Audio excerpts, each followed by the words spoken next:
I lived on the edge of the desert, never really thinking much about what lay beyond the dunes.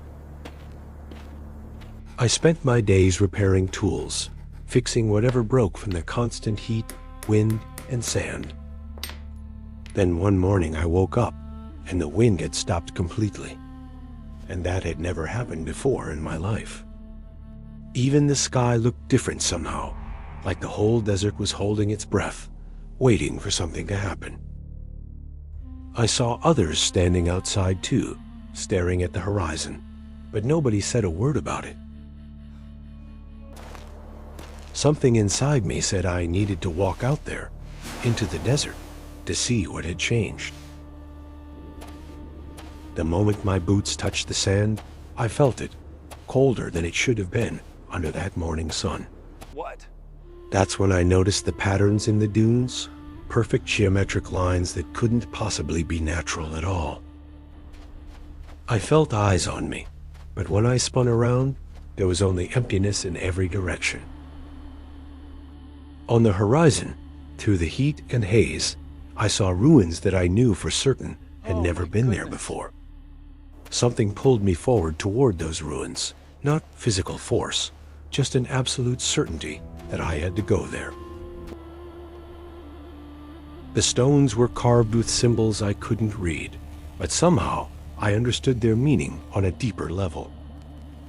I stepped through the archway, and it felt like crossing into another world entirely. The temperature dropped suddenly, and the air felt thick.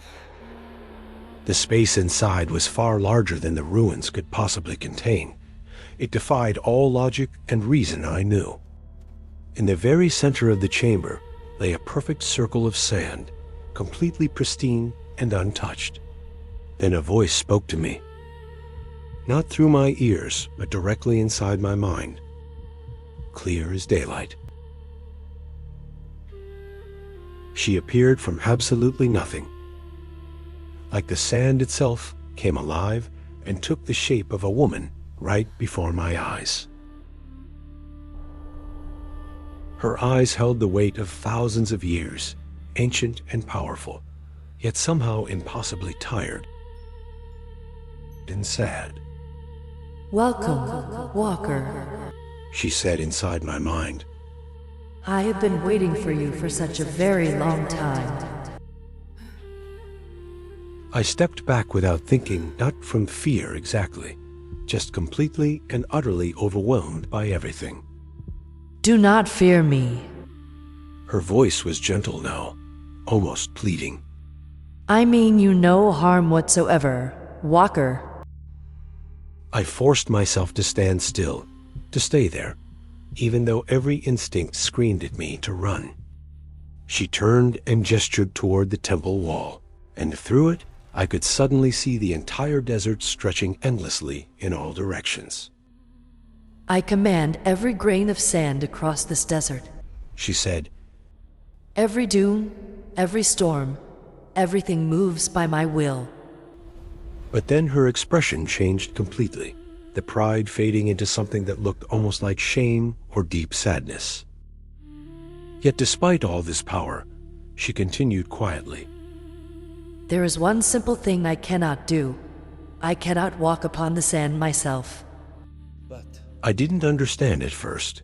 How could something so powerful be unable to do something so incredibly simple and basic? "It is an ancient binding," she explained softly. "A punishment or perhaps a test from powers even beyond me." I watched as the sand in the circle trembled and moved in response to her emotions, yet she could not touch it. "That is why I have waited so long for you," she said, turning to face me with eyes full of desperate hope and need. Me? It hit me then, really hit me. She needed me. This ancient, powerful being actually needed me for something only I could do. She watched me understand, and I could see relief in her eyes, but also fear that I might refuse her. "What exactly do you need from me?" I finally asked, my voice sounding small in that vast space. "Simply walk upon the sand for me," she said quietly. "Feel it beneath your feet. something I cannot ever do. I looked down at my own feet, planted firmly on the ground, something I'd never even thought about before in my life.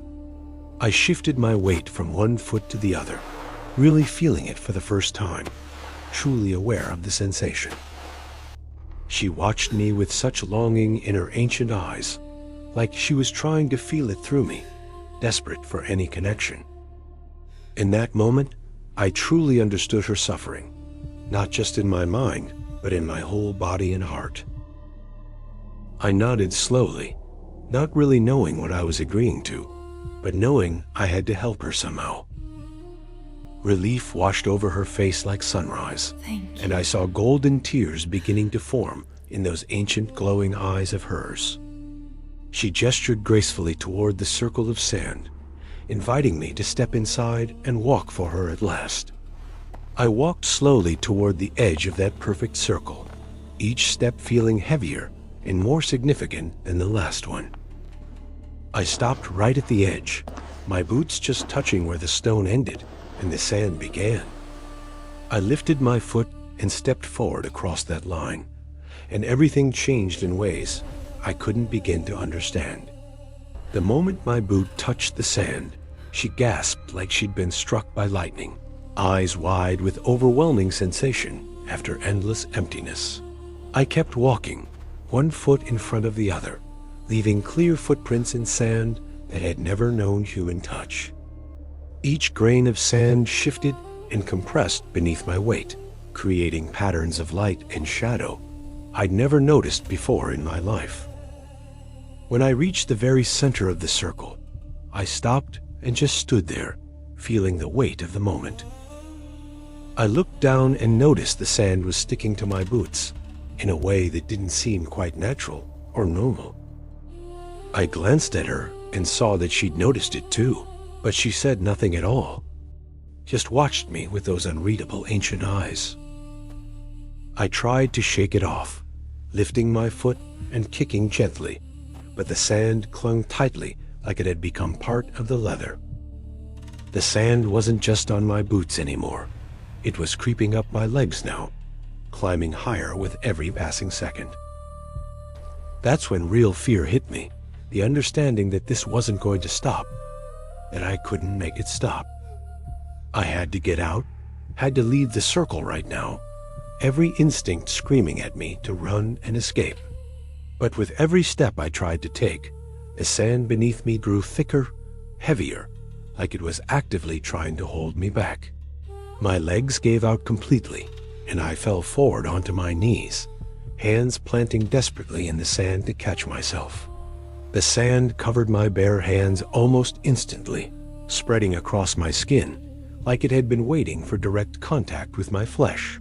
I looked up at her desperately, silently begging for help or explanation, but her expression remained unreadable, ancient, distant, and impossibly sad. Her face showed something that might have been regret, or perhaps just the weight of terrible necessity she'd known all along. The sand was up to my chest now, covering almost everything, turning me slowly into something else, something that belonged to her desert. I tried to speak, to ask her why, but my voice came out strangled and weak, the words dying in my throat as sand crept higher. The sand climbed past my neck and jaw, covering everything below my face, leaving only my eyes, nose and forehead still bare and human. She was crying now, golden tears streaming down her face, but whether from joy or guilt or both, I couldn't tell anymore, my mind growing hazy. I felt it reaching my eyes then, changing them, changing me from the inside out, rewriting what I was at the most fundamental level. For just one more moment, I was still me, still human, still aware of what I was losing and what I was becoming. And then it was complete. I became still and silent. A perfect golden statue kneeling in the sand, no longer quite human, no longer quite alive. She stepped into the circle then for the very first time, walking slowly toward me, her feet hovering just above the sand, but able to move across it now. She knelt beside what I had become, close but not quite touching, her head bowed as if in prayer or grief or both. You are not the first walker. She said aloud, her voice real and physical for the very first time I'd heard it, and you will not be the last. And as my vision faded, I saw them in the shadows, dozens of other golden figures, all those who had walked before me. There was darkness, complete and total, and I thought that was the end. But then slowly, gradually, something like awareness returned, but different, fundamentally changed. I could feel the sand, all of it, every grain in the circle connected to me, part of me now, or I was part of it. I sensed her near me, not with eyes, but through the sand itself, feeling her presence as disturbance and harmony combined in the field we now shared. In that moment, I understood her loneliness across millennia, felt it like my own, endless centuries of isolation and the desperate need for any connection, even this. And so I let go of what I was, accepted what I had become, found strange peace in this new existence, beyond human fear or human hope. I wasn't alone in this, I realized. The other walkers were still here too, aware in their own way, silent companions across time sharing this strange existence.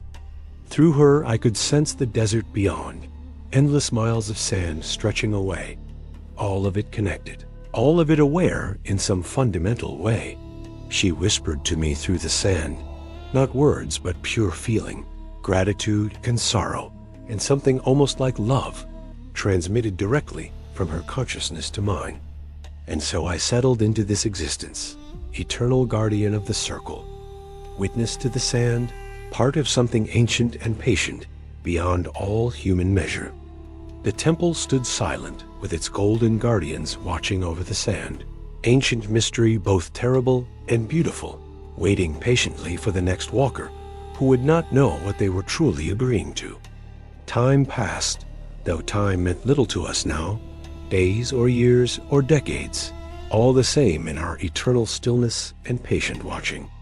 Then one day we felt it, a disturbance in the sand far away, footsteps approaching, someone new walking toward the temple, unaware of what awaited them here.